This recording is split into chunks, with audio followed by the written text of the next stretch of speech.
Microsoft Office on your MacBook. Now this offers Word, Excel, PowerPoint, and OneNote. Now once you get it, you're going to have to scratch off this code on the back, and then now we're going to go to our computer and we're going to type in the URL to get to their website.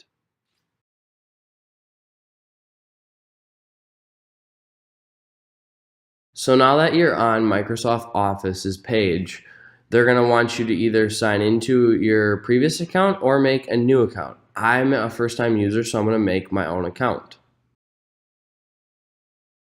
So guys, I'm back. Once you've created your own account, your information will be up here, and it'll have you move on to the second part, which is entering the code. So once you guys have entered the password, it's going to ask you for your country or region that you live in, and then your language. Okay, once you've done that, it's going to pull this up. And now we're going to click install. Once that happens, it's going to come down into the downloads over here. And we're going to download it. It's going to take freaking forever, but that's okay.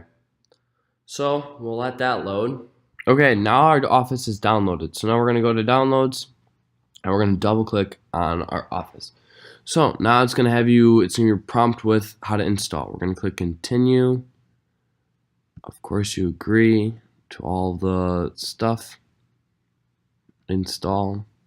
You can either use your password or your fingerprint scanner if you have one on the new MacBook Pro. Okay, now that our Office is installed into our MacBook, we can close this out and we can move to trash.